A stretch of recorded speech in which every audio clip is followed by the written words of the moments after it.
Muy bienvenidos a la serie Lo que creía Elena G. de White. En esta ocasión, lo que creía Elena G. de White sobre el dejar de pecar. Sección 1. Pregunta número 1. ¿Puede el nacido de nuevo dejar de pecar? ¿Puede el nacido de nuevo dejar de pecar aquí y ahora, antes de la segunda venida de Cristo en gloria?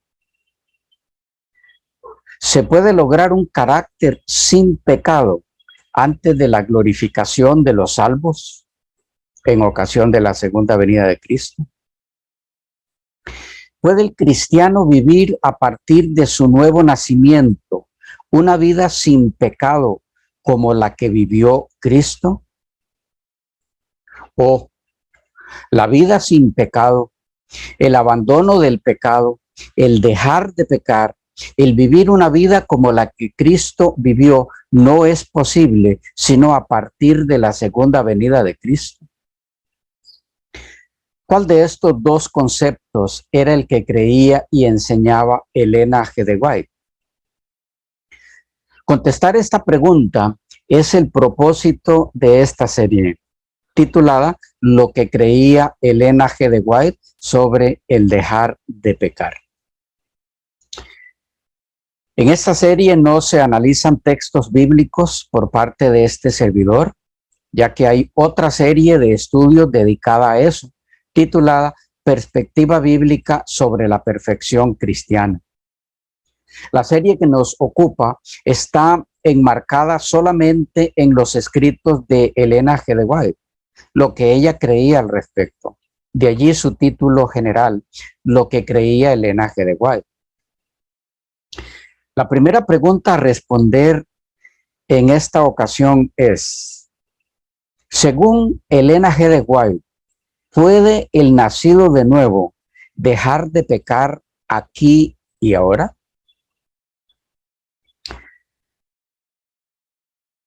Leo de Miscellaneous Collection, en inglés, 234, la página, párrafo 4. Dice así. Oh, estoy tan agradecida de que tenemos un Salvador que puede simpatizar con nosotros en todo lo que estamos llamados a pasar. Él nos ama con un amor infinito.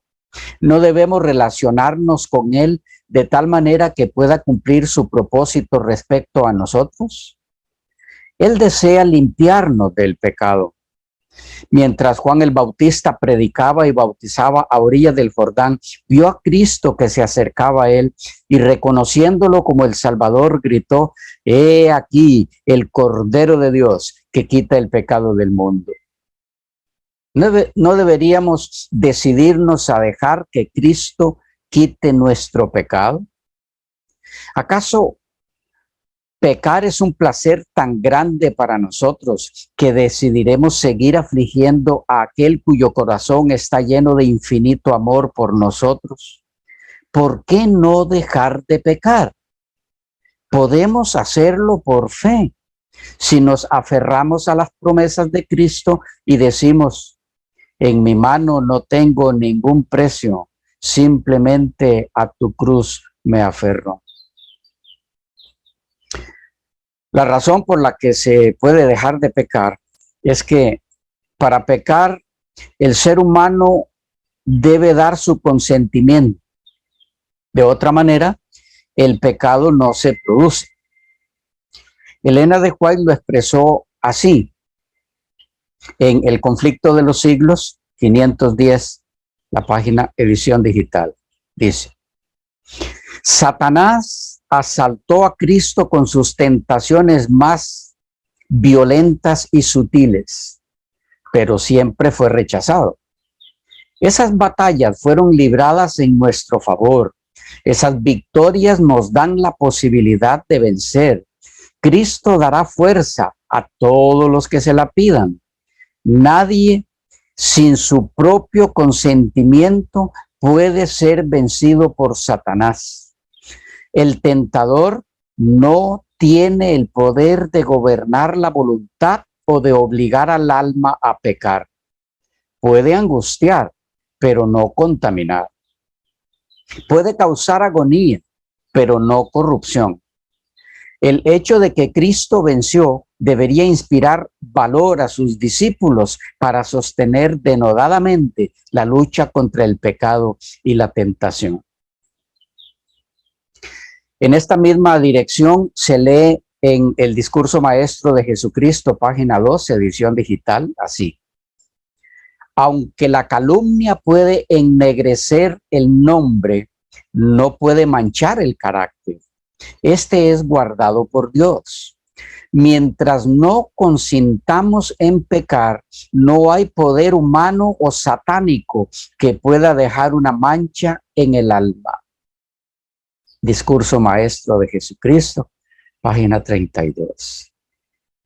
Y en el Deseado de todas las gentes, página 101, también se lee: el tentador pensaba aprovechar de la humanidad de Cristo e instarle a la presunción.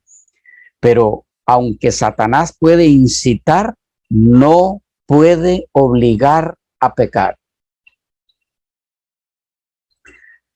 Por la misma razón es que en Joya de los Testimonios, tomo 2, páginas 106 y 107, edición digital, se dice que por medio de engaños y conductos invisibles, Satanás está trabajando para fortalecer su autoridad y poner obstáculos en el camino del pueblo de Dios, a fin de que las almas no queden libres de su poder y reunidas bajo el estandarte de Cristo. Por sus engaños está tratando de seducir y apartar de Cristo a las almas, y aquellos que no estén establecidos en la verdad quedarán seguramente entrampados por él. A aquellos a quienes no puede inducir a pecar, los perseguirá como los judíos a Cristo. Lo mismo se mira en Mensajes Selectos, tomo 1, página 263, edición digital, donde se dice: hoy Satanás presenta las mismas tentaciones que presentó a Cristo, ofreciéndonos los reinos del mundo a cambio de nuestra sumisión. Pero no tienen poder las tentaciones de Satanás sobre aquel que contempla a Jesús como el autor y consumador de la fe. No puede hacer pecar al que acepte por fe las virtudes de aquel que fue tentado en todo según nuestra semejanza, pero sin pecado. En La Fe por la Cual Vivo, 17 de marzo, se dice al respecto: Satanás es el gran originador del pecado, pero esto no excusa a ningún hombre por pecar, porque él no puede forzar a los hombres a hacer el mal. Los tienta y les presenta el pecado como incitante y placentero, pero tiene que permitirles usar su voluntad para decidir si cederán o no. El hombre, como ser humano, es libre para aceptar o rechazar. La Fe por la Cual Vivo, 17 de marzo. Y en Mensajes Selectos, tomo 3, página 223, edición digital, dice así: Juan señaló al pueblo el Cordero de Dios que quita el pecado del mundo. Él dijo: he aquí el Cordero de Dios que quita el pecado del mundo. Mucho está implicado en esta expresión, quita. La pregunta es: ¿seguiremos pecando como si fuera una imposibilidad para nosotros vencer? ¿Cómo hemos de vencer? Como Cristo venció. Esa es la única manera de vencer. Él oró a su Padre Celestial. Nosotros podemos hacer lo mismo. Cuando sois tentados a obrar mal, resistid a Satanás y decid: no someteré mi voluntad a tu dominio. Cooperaré con el poder divino y por gracia seré vencedor. Esta viene de manuscrito 83 de 1891. En el deseado de todas las gentes, página 277, edición digital, hay más información sobre esto. Allí leemos así. El ideal de Dios para sus hijos es más alto que lo que el pensamiento humano puede alcanzar. Sed pues vosotros perfectos, como vuestro Padre que está en los cielos es perfecto. Este mandato es una promesa. El plan de redención contempla nuestra completa recuperación del poder de Satanás. Cristo siempre separa al alma contrita del pecado. Vino a destruir las obras del diablo y ha dispuesto que el Espíritu Santo sea impartido a toda alma arrepentida para impedirle pecar. Fue por eso que, sorprendida con el actuar de algunos, Elena de White exclamó: oh, ¿cómo puede alguien que tiene la luz de la verdad, la gran luz dada por Dios, desafiar la ira y los juicios de Dios, pecando contra él y haciendo las mismas cosas que Dios les ha dicho en su palabra que no hagan? ¿Cómo pueden estar tan cegados por Satanás como para deshonrar a Dios en su cara y contaminar sus almas pecando a sabiendas? Leí de Testimonios para los Ministros, página 447, edición digital. Y por eso mismo dejó registrado lo que se lee en el Eco Bíblico del 15 de enero de 1893 en cuanto a que no hay excusa para pecar. Dice así, hablando a un estudiante: la mejor recomendación que puedes llevar contigo de esta escuela y su influencia es una vida bien ordenada y una conversación piadosa. Donde quiera que estés, mantén los principios que has estado estudiando aquí. Donde quiera que vayas, continúa la buena obra de escudriñar las Escrituras y el Señor Jesús estará siempre a tu derecha para ayudarte. Él es el sumo sacerdote misericordioso que aboga por ti. Enviará su representante, el Espíritu Santo, porque dice: no os dejaré sin consuelo, iré a vosotros. Por el Espíritu, el Padre y el Hijo vendrán y harán su morada con vosotros. No hay excusa para vacilar o pecar. Pero para ser íntegro, deben guardar todas estas ricas y plenas promesas en el salón de la memoria. Despeja la mente de todas las cosas objetables y necias. Retén las preciosas verdades que has escuchado aquí. Y cuando el enemigo venga como una inundación, estas preciosas y doradas palabras de la promesa vendrán a tu mente y fortalecerán tu alma. Cuando el enemigo venga como una inundación que te barrerá de la roca, el Espíritu del Señor levantará su estandarte contra él. ¿Cuál es ese estandarte? ¿Qué arma presentó Jesús al enemigo en su tentación en el desierto? Dijo: escrito está. Eco Bíblico, 15 de enero de 1893.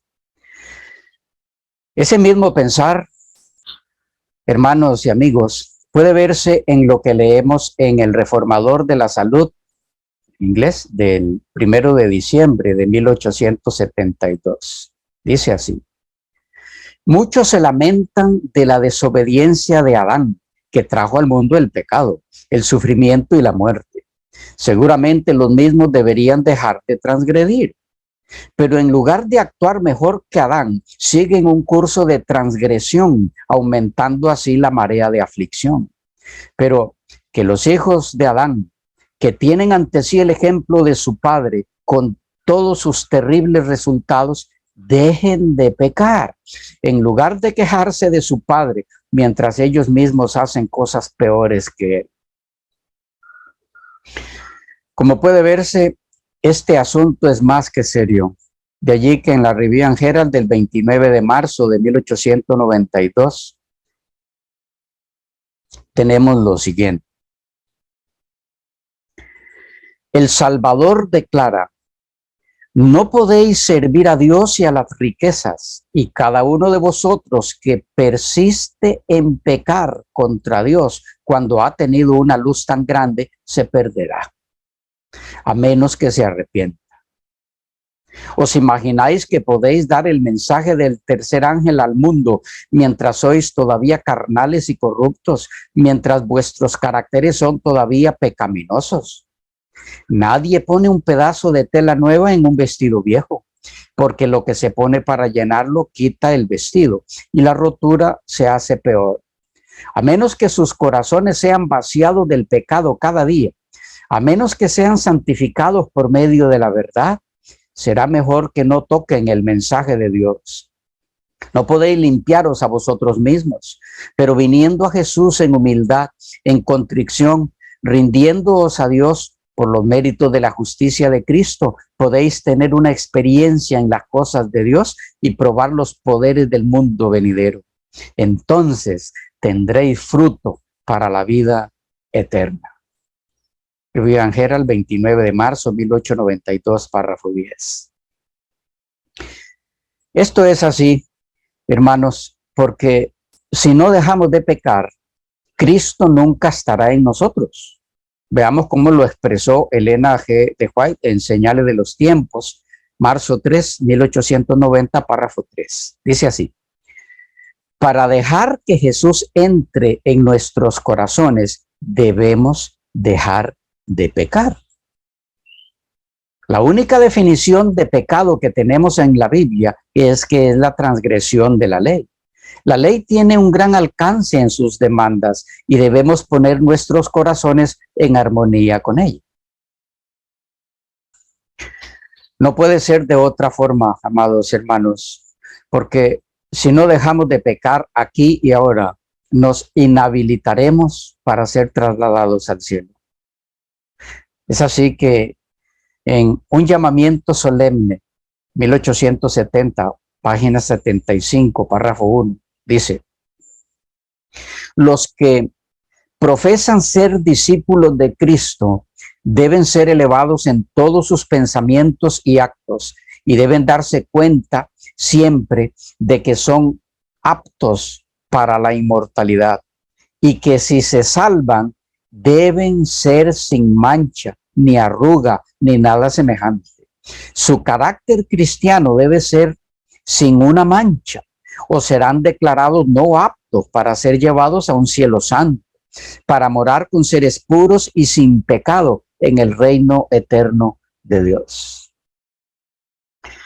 Y en Cada Día con Dios, del 7 de noviembre, leemos así: nadie piense que mientras vive en transgresión podrá entrar por las puertas de la santa ciudad.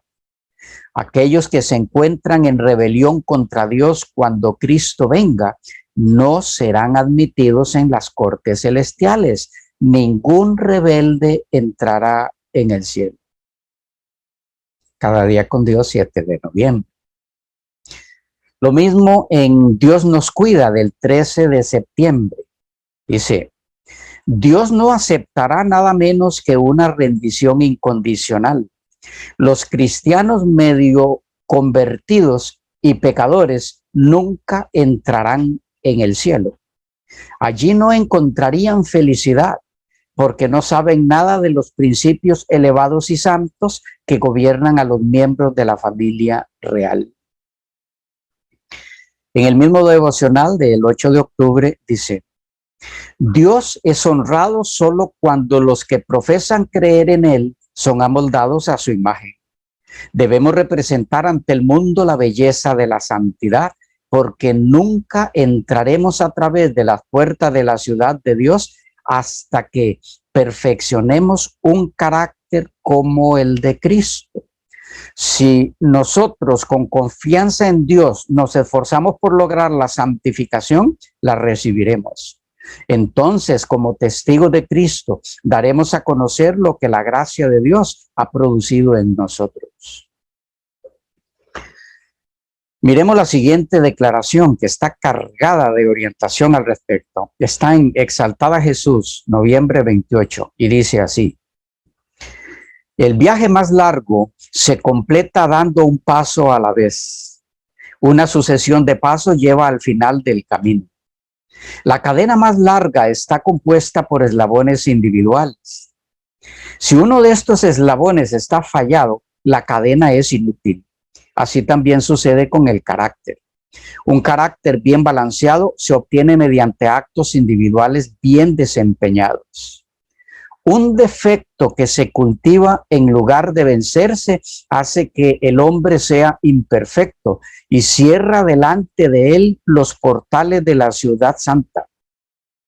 Las personas que lleguen al cielo deberán poseer un carácter sin mancha, ni arruga, ni cosa semejante. Allí no puede entrar nada que contamine, ni siquiera una falta se observará en toda la hueste de los redimidos. Esta es la razón por la que nuestro Señor se hizo hombre, a fin de enseñarnos a través de su propia vida cómo vencer el pecado. En su caso, no nos enseñó cómo dejar de pecar, porque Él nunca dejó de pecar, puesto que nunca pecó. Es decir, siendo que Él nunca pecó, entonces no tuvo que dejar de pecar. Pero sí nos enseñó cómo no pecar, que en nuestro caso sería dejar de pecar. O como lo dice Elena G. de White en El Evangelismo, página 385, párrafo 4. En nuestro trabajo debemos recordar la forma en que Cristo trabajó. Él hizo el mundo, hizo al hombre. Luego vino en persona al mundo para mostrar a sus habitantes cómo vivir sin pecado. En Sermones Escogidos, tomo 1, página 287 y 288, leemos: Cristo espera ayudarnos y Él es el todopoderoso ayudador. Cuando Dios lo concedió a nuestro mundo, entregó todo el cielo. Puso en sus manos todos los poderes, todos los recursos del cielo para darlos a quienes los reciban a Él. Cristo vino a este mundo para darnos un ejemplo de lo que podemos llegar a ser. Vino para mostrarnos que podemos vivir una vida perfecta. Nos dice: y yo estoy con vosotros todos los días hasta el fin del mundo. Mateo 28, 18. Y esto es así porque según Sermones Escogidos, tomo 1, página 345, el verdadero seguidor de Cristo no puede tener una norma que sea inferior a la vida perfecta de Cristo. Ahora bien, amigos y hermanos, frente a esta verdad, hay quienes argumentan así: es cierto que no entrará en el cielo ningún pecador, ninguna persona que no haya alcanzado la perfección del carácter sin pecado, pero eso se debe no a que se llegue a ese estado antes de la segunda venida de Cristo, no porque se logre dejar de pecar totalmente antes de la segunda venida de Cristo, sino porque ese carácter manchado todavía, ese cristiano a quien en su segunda venida Cristo encuentra aún pecando, es transformado en la glorificación y por lo tanto apto para entrar en el cielo, porque ya no habrá pecado ni mancha de ningún tipo en él. Es decir, no porque haya dejado de pecar antes de la glorificación, sino porque precisamente en la glorificación se le transforma no solo su cuerpo, sino su carácter también, y queda apto para las moradas eternas. ¿Es esto así? La transformación del carácter del nacido de nuevo ¿se da antes de la segunda venida de Cristo o se da en ocasión de la glorificación? ¿Qué creía Elena G. de White? Esta es la siguiente pregunta a responder en la próxima sección. En la